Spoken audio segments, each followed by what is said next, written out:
Quiero darles a todos una bienvenida a este curso sobre la exégesis de los himnos cristológicos del Nuevo Testamento, un programa diseñado para pastores y líderes que vamos a estar desarrollando a partir del lunes y esperamos llevarlo hasta el fin del año. Quiero hacer este video introductorio para dar un marco teórico a la parte más exegética que vamos a empezar el día lunes. Quiero hablar en este momento acerca del tema de la cristología. Este es un tema muy importante para nosotros y vendrá a ser, digamos, el marco teórico de todo lo que quiero compartir con ustedes. Durante su tiempo aquí en la tierra, el Señor Jesús una vez preguntó a los discípulos: los seres humanos, las personas que me están escuchando, ¿qué dicen de mí? ¿Quién soy? Y los discípulos dieron una variedad de respuestas y al final Pedro hace la gran afirmación: tú eres el Cristo, el Hijo del Dios viviente. Bueno, este tema de cristología viene a ser un tema muy importante para nosotros como creyentes. El apóstol Pedro, en 1 de Pedro 2, el versículo 7, afirma que para el creyente Cristo es precioso. Esa es la palabra que la Reina Valera usa. Cristo es precioso. Es decir, Cristo es de gran valor para el creyente. O tomando la parábola en Mateo 13, aunque él está hablando ahí del reino, lo podemos aplicar al rey del reino. El Señor es la perla de gran precio. En Apocalipsis, el capítulo 2, el versículo 4, hablando al pastor de la iglesia en Éfeso, el Señor afirma que Él espera de nosotros no cualquier amor. Él quiere que le amemos de todo corazón. Ese primer amor debe ser la marca fundamental de la vida cristiana. O como dice el autor de Hebreos en capítulo 12, el versículo 2. Como creyentes debemos fijar nuestra mirada en Cristo. Así que a todas luces, la Biblia indica que Cristo es central para el creyente. Pero podemos profundizar un poco más. Porque la Biblia enseña no solo que Cristo es central para el creyente, sino que el Hijo de Dios, el eterno Hijo de Dios que se encarnó en Jesús de Nazaret, Él es el deleite del Padre. ¿Se acuerdan cuando el Señor se bautizó? Las palabras del cielo: tú eres mi Hijo amado, en quien tengo gran complacencia. Y en cada relato de los evangelios tenemos esas palabras de Dios el Padre. En el monte de la transfiguración, Mateo 17, el versículo 5. Los tres apóstoles escucharon esa voz tronante del cielo. El Padre hablando al Hijo, diciendo: Él es mi Hijo amado, escúchenle a Él. En realidad, Dios el Hijo ha sido el deleite del Padre desde la eternidad, como leemos en Proverbios 8, el versículo 30. Para nosotros los creyentes, el Señor Jesús es tan importante. ¿Por qué? Porque Él es el eje de nuestra salvación. El Nuevo Testamento da a entender que en la eternidad Dios el Padre hizo un pacto con Dios el Hijo. El pacto de salvación. El Padre encargó al Hijo los creyentes para salvar. Lo envió a la tierra para salvar a todos aquellos que el Padre había puesto en su mano para salvar.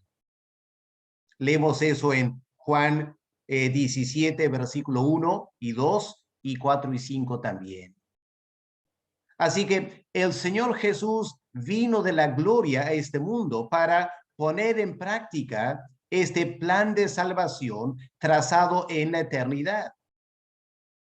Y luego de hacer esa obra de salvación, el Señor Jesús envió al Espíritu Santo a la iglesia y Él ahora intercede para nosotros delante del Padre. Faltaría tiempo, ¿no es cierto?, para hablar de la tremenda importancia de Cristo en la vida del creyente. Ahora, cuando queremos elaborar una doctrina de la persona de Cristo, que obviamente nos debe interesar tremendamente, empezamos con los 4 evangelios. En los 4 evangelios tenemos descrito las obras que Cristo hizo en la tierra hace 2000 años y también las enseñanzas que Él impartió en los 4 evangelios. El resto del Nuevo Testamento, las epístolas, en un sentido, es una reflexión sobre los evangelios, ayudándonos a entender mejor quién es Cristo y lo que Cristo ha hecho por nosotros.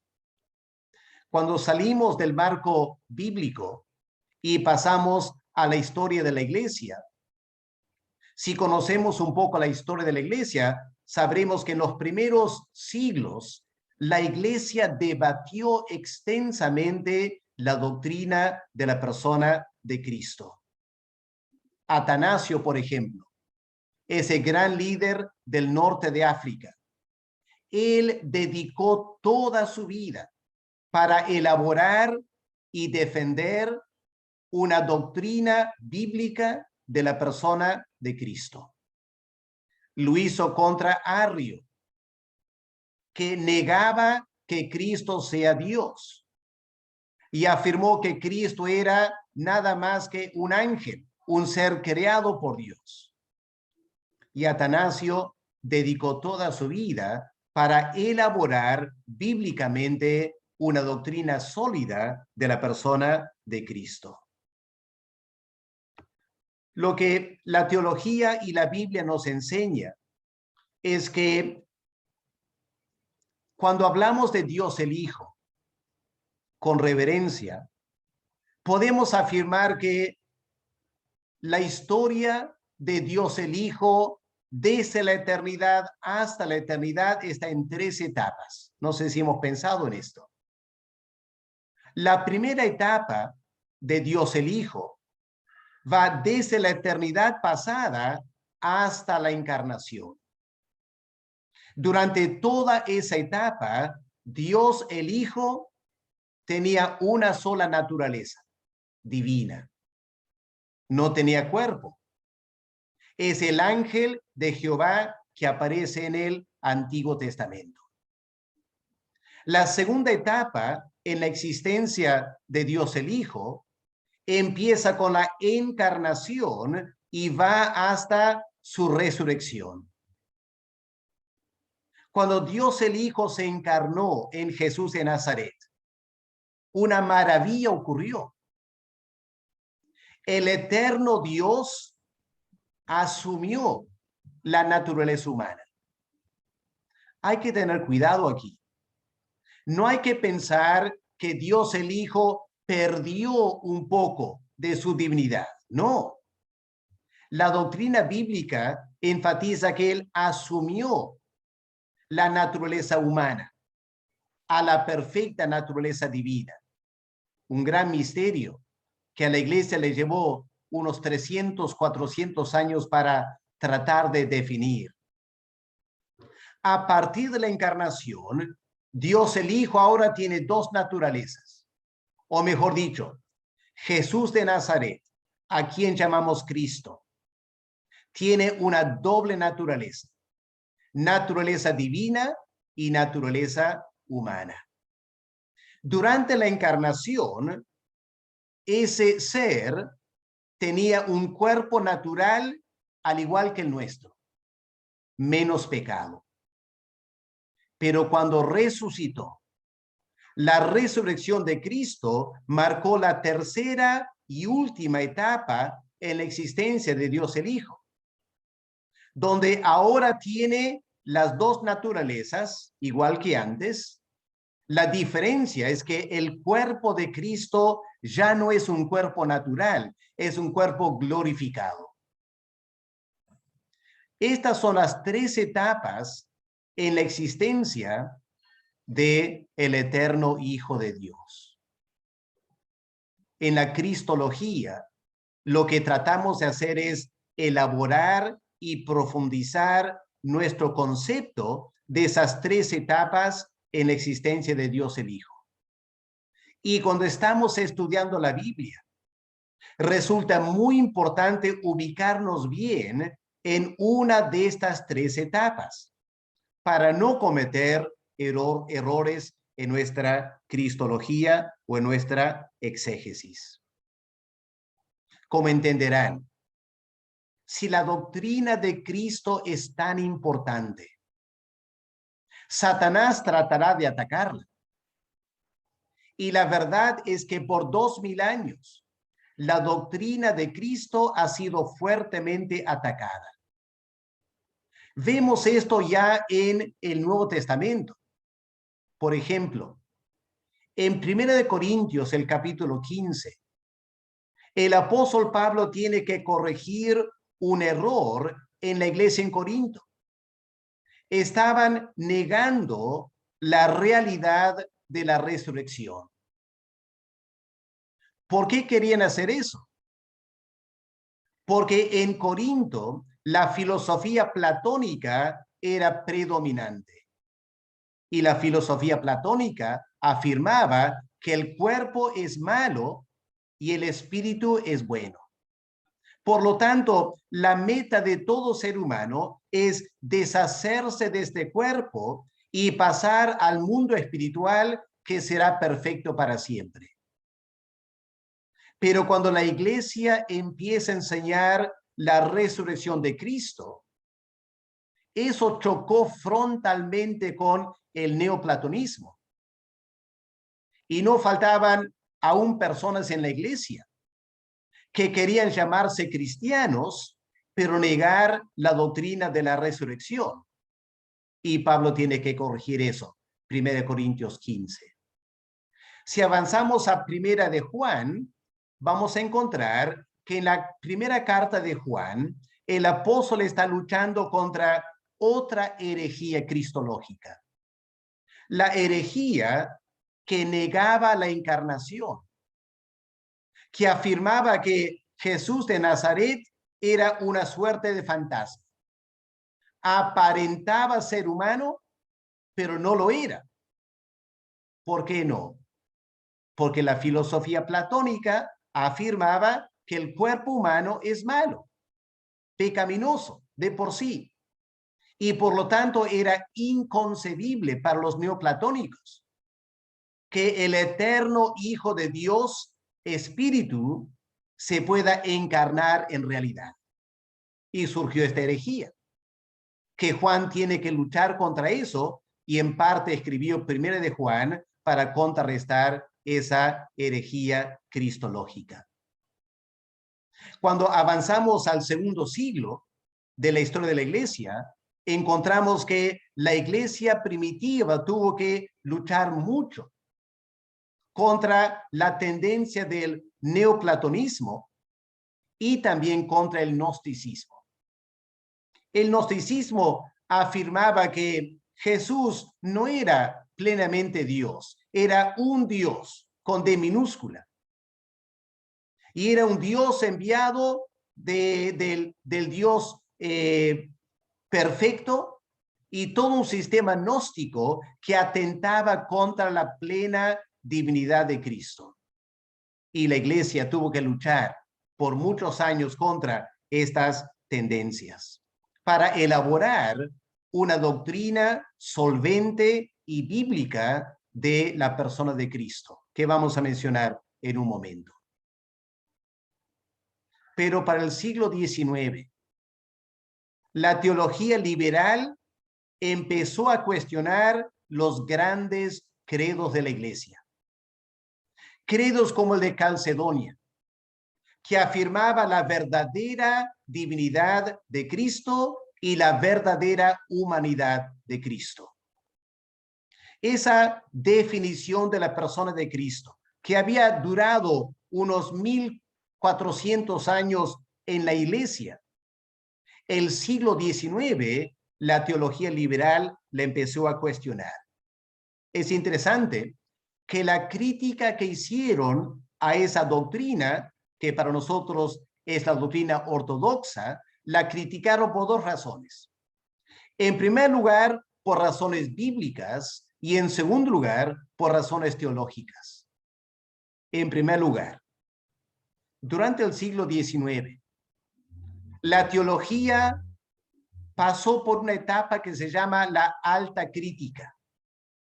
La alta crítica es una forma de leer la Biblia racional, humanista, en la cual se quita de la Biblia cualquier rasgo sobrenatural.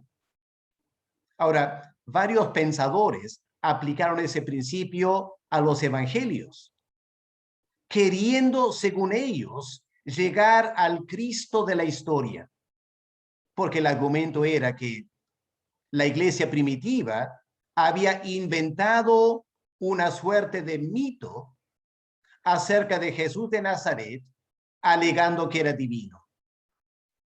Y los teólogos liberales, afectados por la alta crítica, quisieron quitar de los evangelios toda evidencia de lo sobrenatural para quedar con un Cristo humano y luego construir una nueva cristología sobre la base de ese Cristo histórico, que obviamente llevó a tremendas herejías.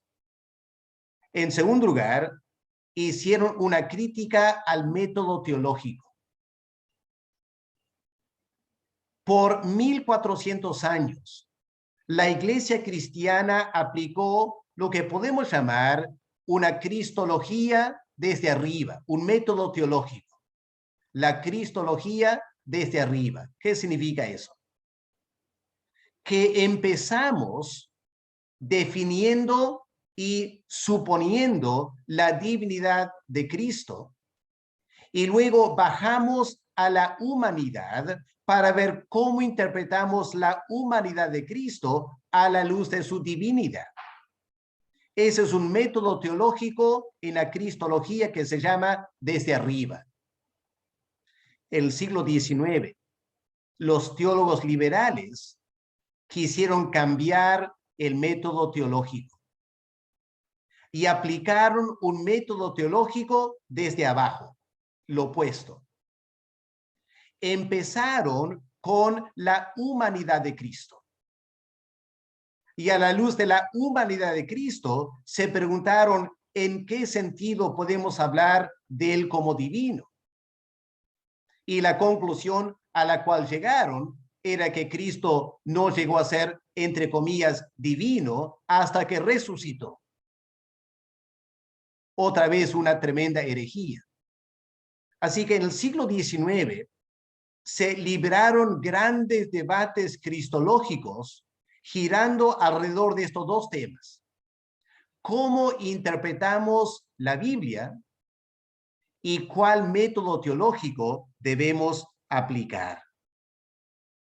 Si meditamos un poquito sobre estos métodos teológicos, podemos decir que la cristología desde abajo, que empieza con el Cristo de la historia, el Cristo humano, tiene una gran ventaja, porque nos permite leer los evangelios como documentos históricos y miramos a la figura histórica de Jesús de Nazaret dentro de su contexto del primer siglo.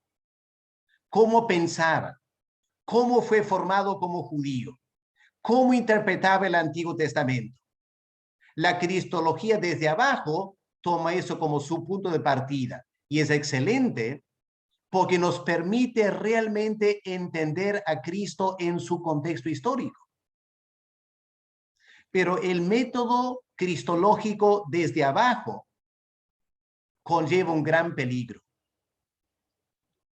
Y es el peligro de elaborar una cristología adopcionista.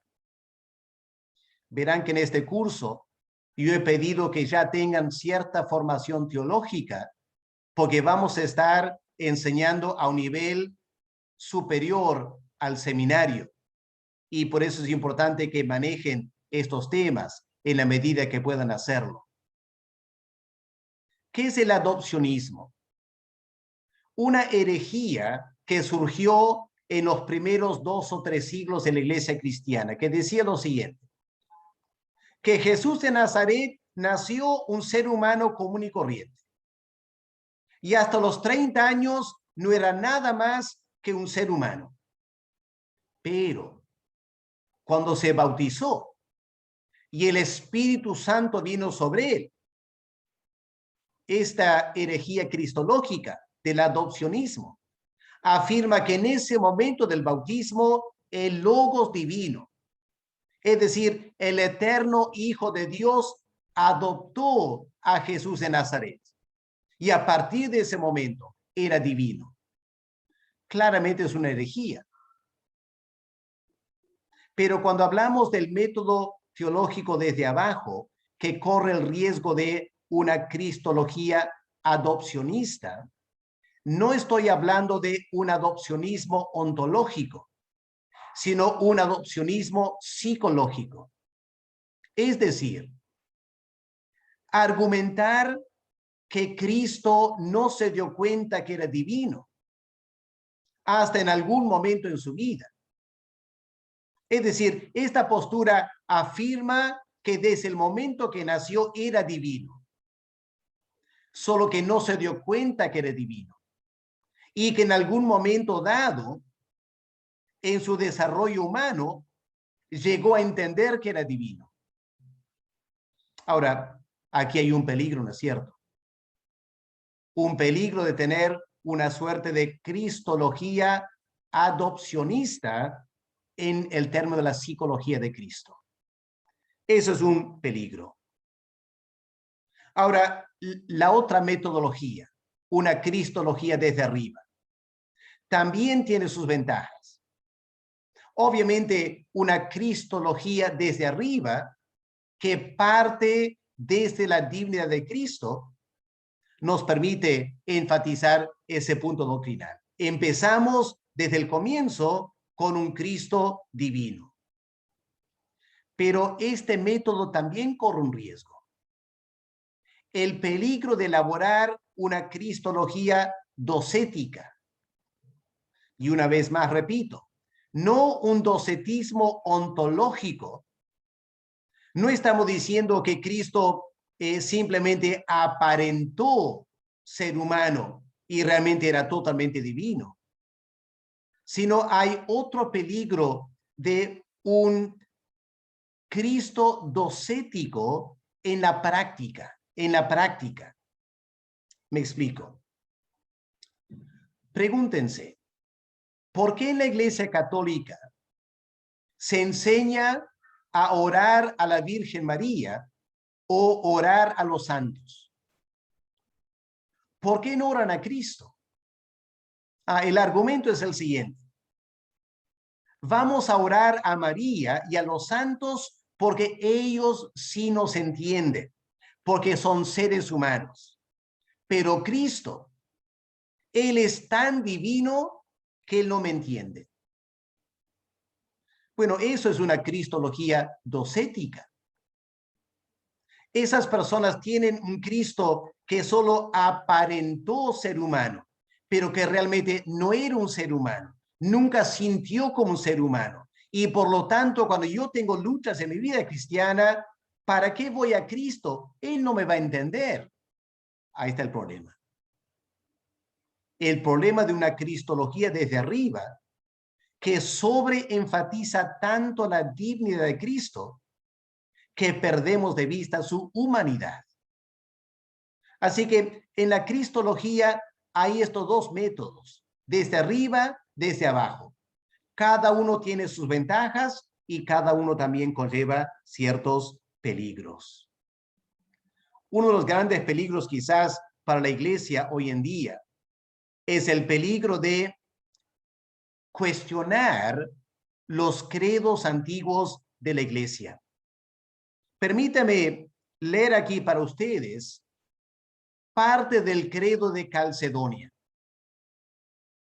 El credo que afirma contundentemente la doctrina bíblica de la persona de Cristo. Escuchen lo que dice este credo. Enseñamos a los hombres a confesar a uno y el mismo Hijo, nuestro Señor Jesucristo. El mismo, perfecto en deidad y también perfecto en humanidad. Eso es cierto, ¿no? Cristo es totalmente Dios y también totalmente humano. Por eso continúa este credo diciendo, verdadero Dios y verdadero hombre, de cuerpo y alma racional, cosustancial, es decir, coesencial con el Padre, de acuerdo a la deidad, y cosustancial con nosotros, de acuerdo a la humanidad. En todas las cosas, como nosotros, sin pecado, engendrado del Padre antes de todas las edades, de acuerdo a la deidad. Y en estos posteriores días, para nosotros y para nuestra salvación, nacido de la Virgen María, de acuerdo a su humanidad. Uno y el mismo Cristo, Hijo, Señor, unigénito, para ser reconocido en dos naturalezas inconfundibles, hablando de estas naturalezas, inconfundibles, incambiables, indivisibles, inseparables. Por ningún medio de distinción de naturalezas desaparece por la unión. Más bien es preservada la propiedad de cada naturaleza y concurrentes en una persona y una sustancia, no partida ni dividida en dos personas, sino uno y el mismo Hijo y unigénito, Dios, la palabra, el Señor Jesucristo. Bueno, para muchos quizás parece muy complicado, ¿no es cierto? Para definir quién es Cristo. Aunque no lo crean, este credo es el resultado de, ¿qué? 300 años de debate. ¿Pueden imaginarse 300 años? Los grandes líderes y teólogos estudiando la Biblia, debatiendo en reuniones, tratando de afirmar la verdadera doctrina bíblica de Cristo. Hermanos, esta es la herencia teológica de la iglesia protestante. Y la iglesia evangélica, estos 100, 200 años, ha afirmado su doctrina de la persona de Cristo sobre la base de esta afirmación en el credo de Calcedonia. Pero ¿cuál es el problema? Y ahora vamos a llegar a un gran desafío para nosotros, como pastores y líderes en América Latina en el siglo XXI. Permítame indicarles, hoy en día, este credo de Calcedonia está siendo fuertemente cuestionado, aunque es plenamente ortodoxo. Pero muchos hoy en día lo cuestionan. ¿Por qué? Bueno, en primer lugar, dicen es muy intelectual, muy académico. Y es cierto. Tiene un alto nivel de sofisticación teológica, porque los griegos eran muy avanzados intelectualmente y desarrollaron esta explicación de la persona de Cristo, muy académica, muy avanzada. En segundo lugar, hoy en día se critica este credo porque dicen refleja una cultura griega de los filósofos, los grandes pensadores. Y dicen con mucha razón, en América Latina no somos así. Tenemos otra cultura. Y por lo tanto, esta definición cristológica no nos ayuda. necesitamos repensar la cristología. Y el argumento hoy en día es que la iglesia evangélica en América Latina requiere una cristología mucho más práctica, menos académica, menos griega, mucho más latina. Tienen toda la razón, pero hay un peligro también. El peligro de enfatizar más la humanidad de Cristo y tratar la divinidad como algo especulativo. Al igual que la teología liberal el siglo XIX hizo con la persona de Cristo. Solo que ahora se trata de América Latina y de ciertas corrientes teológicas en el seno de la Iglesia Evangélica de América Latina. Seguramente muchos de ustedes ni han escuchado de esto, porque estos temas no se conversan a nivel de la iglesia local. Estos temas se conversan en cosas como la fraternidad teológica de América Latina o en cualquier país donde estás trabajando. Habrá una fraternidad teológica de personas que les gusta trabajar la teología a un nivel académico y sin que la gran mayoría de pastores se den cuenta, ya hay una corriente dentro del mundo evangélico de llevar la cristología en esta tendencia, en la dirección de la teología liberal del siglo XIX, queriendo adoptar una cristología que enfatiza la humanidad de Cristo y cuestiona ciertos elementos de su divinidad y hasta tratándola como una suerte de mito y no algo real. Es por eso que estamos queriendo llevar a cabo este curso.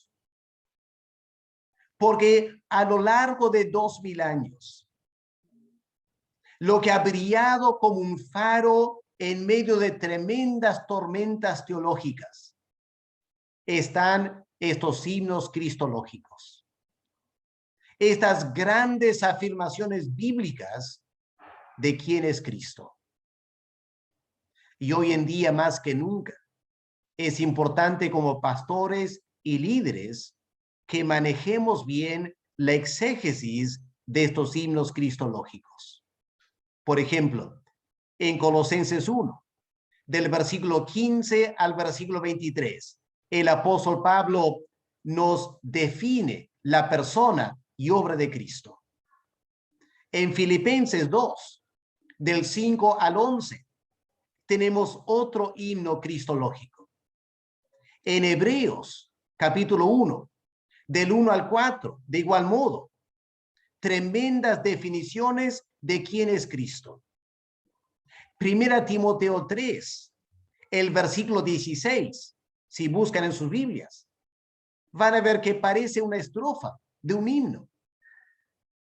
Y primera Juan, capítulo 1, del 1 al 18.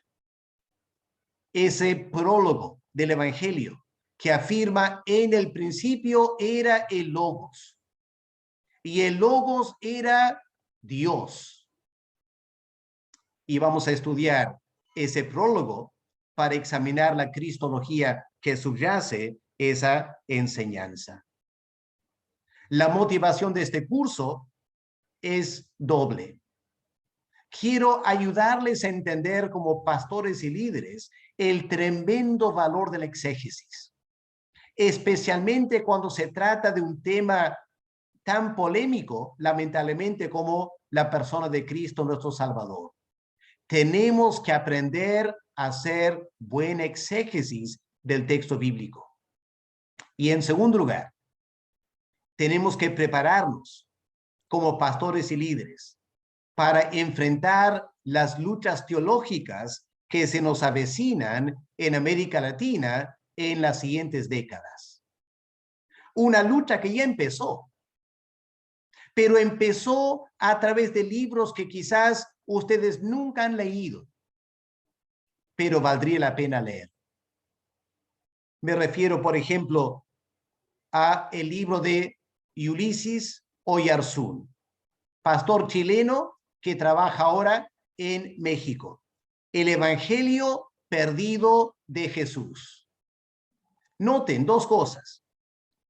No lo llama Cristo, lo llama Jesús, que ya nos da una idea de a dónde está yendo el autor. Él dice que quiere redescubrir el Cristo histórico.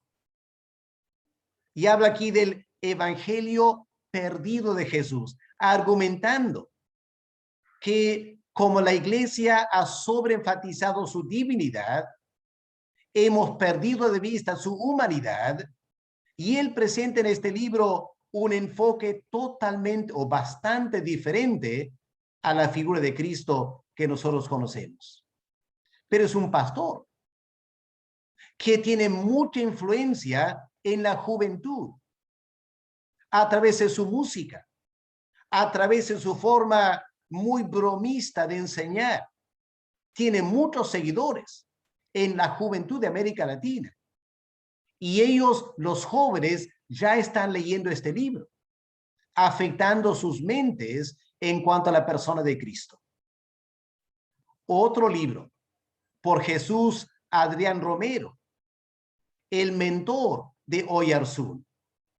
Ahora, todos conocemos a Jesús Adrián Romero más como músico, cantante, excelente cantante. Pero conocemos esta obra, adornando tumbas y matando profetas. Y en este libro, Jesús Adrián Romero se atreve a compararse con Martín Lutero y decir que Jesús Adrián Romero, él quiere ser un nuevo reformador. Pero lo que él quiere hacer es llevar la iglesia evangélica por el camino del liberalismo teológico. Hay que leer estos libros. Hay otros autores que están diciendo cosas muy parecidas y hasta más radicales. Lamentablemente, como pastores, a veces estamos tan dedicados a la tarea pastoral en nuestra iglesia local que ni cuenta nos damos de los vientos teológicos que ya están soplando en América Latina. En este curso, yo quiero ayudarles a poner ciertas bases bíblicas para su cristología, para que sepan hacer frente a estos libros y estas ideas que vienen por delante. Repito, hermanos, hay un peligro, pero este peligro tiene dos caras. Oyarzún y Adrián Romero representan lo que podemos llamar el ala izquierda de la teología evangélica, el lado izquierdo. Pero hay también el ala derecha, la ultraderecha de la iglesia evangélica, que tiene una cristología que enfatiza demasiado la divinidad de Cristo y no valora casi nada la humanidad. Estoy hablando de la clase de enseñanza que vas a encontrar en personas como Benny Hinn, quizá también Cash Luna. Mucho del movimiento apostólico contemporáneo refleja esta cristología de la ultraderecha. ¿Cuál es esta cristología? Ellos creen en el gran ángel de Jehová, Cristo antes de la encarnación. Y también creen en Cristo como el Rey de Reyes y el Señor de Señores, que está reinando ahora a la diestra del Padre. Pero casi nunca hacen referencia al Cristo encarnado, a ese Cristo pobre, a ese Cristo que se cansaba, a ese Cristo que luchaba con su humanidad en las tentaciones. No, la ultraderecha evangélica quiere tener un Cristo glorioso, un Cristo poderoso, un Cristo que nunca sufre. ¿Se dan cuenta el peligro? Ellos minimizan la humanidad de Cristo y exageran su divinidad. Aquí está el gran problema, hermanos. El grueso de la iglesia evangélica en América Latina se encuentra entre dos extremos, la izquierda y la derecha. Y lamentablemente muchos pastores no estamos bien preparados para ayudar a la iglesia a definirse y a mantenerse en este equilibrio, evitando ser llevado por un lado o por el otro. Y por eso en este curso queremos aportar siquiera un grano de arena para que puedan pensar bíblica, teológicamente de la persona de Cristo y almacenar información que les va a ayudar cuando llegue el momento de enfrentar la lucha contra estas cristologías. Así que lo dejamos por ahí esta mañana. Este video es introductorio. Reconozco que hay un elemento teórico, teológico avanzado que para muchos podía ser un poco complicado. Les animo a escucharlo 2 o 3 veces quizás, buscando información en internet sobre estos temas. La cristología ontológica, la cristología adopcionista, la cristología docética. Si no estamos familiarizados con esos términos, será bueno que tomemos una media hora para leer un poquito, porque estas cosas van a ser importantes para elaborar una buena doctrina de la persona de Cristo. Hermanos y hermanas, que Dios les bendiga. Espero que este video lo puedan disfrutar en alguna manera. Para algunos será un dolor de cabeza. Espero que para otros sea muy motivador, porque se dan cuenta lo que viene por delante es un buen estudio profundo de la palabra de Dios. Algo que muchas veces nos hace falta, porque escuchamos muchos mensajes bastante superficiales, prácticos, excelentes para la vida cristiana, pero a veces necesitamos pensar la fe. Y esperamos que este curso nos permita hacer eso. Hermanos, que Dios les bendiga. Este video no tiene que comentarlo, aunque puedan hacerlo si quieren. Es más como referencia para escucharlo al comienzo y lo tengan como referencia para durante el curso también hacer memoria de lo que hemos plasmado en este primer video. Que Dios les bendiga. El lunes en la noche estaré enviándoles el link para la primera clase que va a ser netamente exegética del texto bíblico y espero que para todos eso sea útil y también de gran interés. Que Dios les bendiga. Hasta la siguiente oportunidad.